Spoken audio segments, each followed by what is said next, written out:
Hey, comic fans, Mzansi Comic Club here, Ravi Reddy, with a new report on Parks and Recreation. Guys, I really think it's an underrated show, and I'll explain to you why.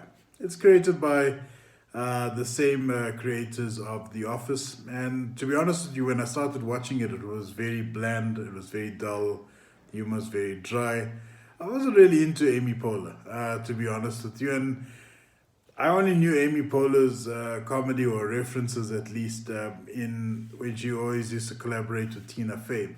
And to see her in isolation with this brand new cast, it didn't really, set the house on fire, as it were.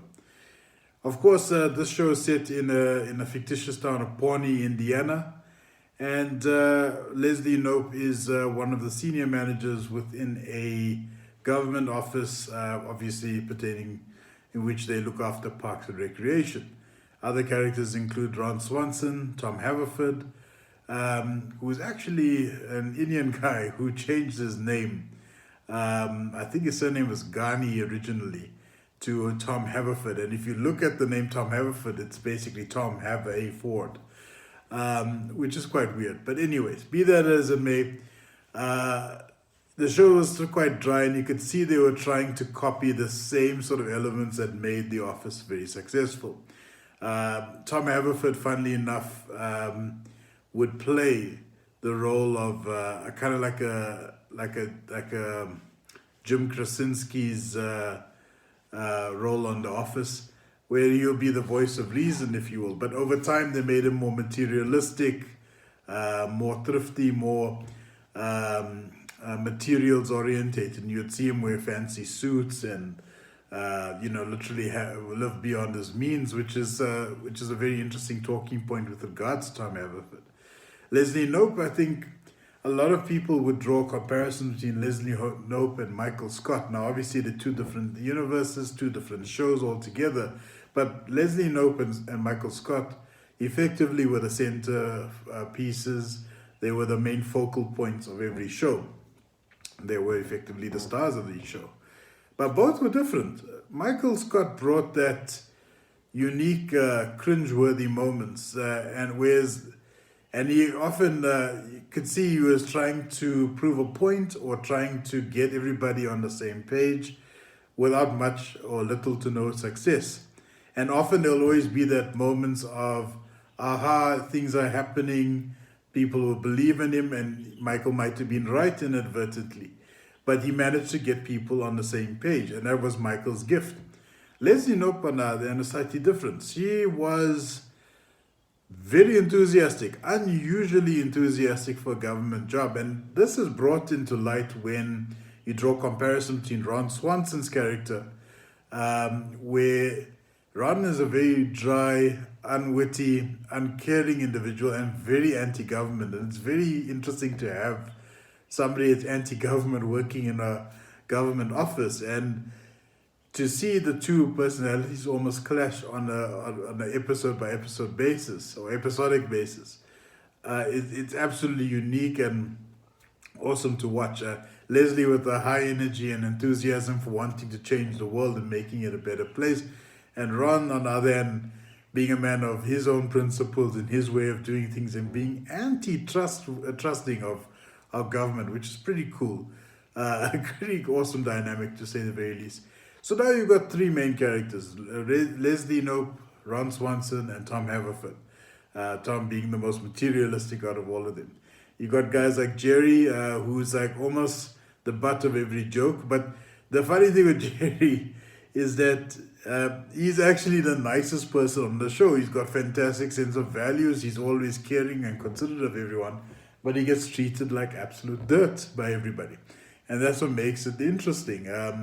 In fact, if you go a couple of seasons down the line, to the creators of Parks and Rec, and they felt morally obligated and absolutely apologetic for Jerry to get so much abuse season upon season that they gave him a family of his own. Obviously, he always had a family in the back line, but when you think of Jerry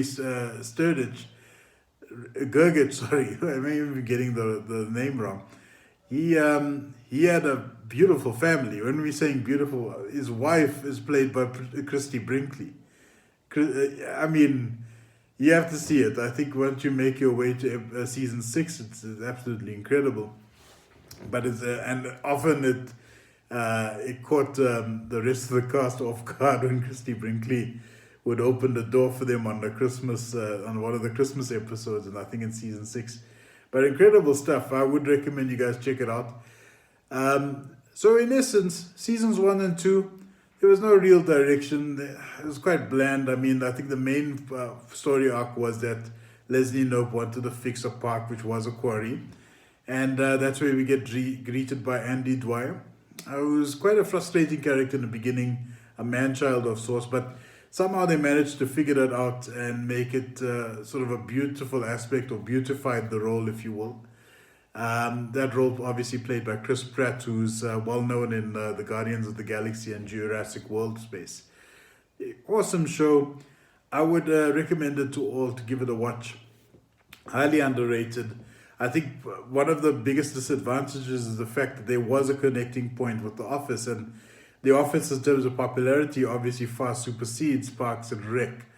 But still, Parks and Recs, I would say, gave it a slightly different dynamic, using the Talking Heads formula, except making the government environment far more interesting than it actually is. And I suppose that's the majesty of The Office as well, in which the Talking Heads environment made the working environment, the everyday working environment, far more interesting than it actually was. Fantastic storyline, lots of guest appearances as well, and you'll see multiple clashes, multiple story arcs in each season where there's a major focal point. Leslie Knope running for councilwoman, of course, her ending up, well, maybe I shouldn't spoil it for you. But, and then obviously the ongoing rivalry between two towns, one rich, one poor. Pawnee being the poor cousin of Eagleton, which is the rich one. So there's lots of these funny battles between those that have and those that have not. And lots of rich history. I mean, you would find that they would often do the interviews by these murals referencing very bad events in colonialism and very terrible times in history, but it's a reference on the walls there. So you want to check it out. And often Leslie Knope mentions the full gravity of the history involved with Pawnee. Awesome TV series. I would recommend you guys give it a watch. If you have some time, please please like and subscribe, and please join us again. At some point I will draw a comparison between Parks and Rec and The Office in greater detail. But thank you for tuning in. Have a great Saturday, and hope to catch you guys here very soon. Take care.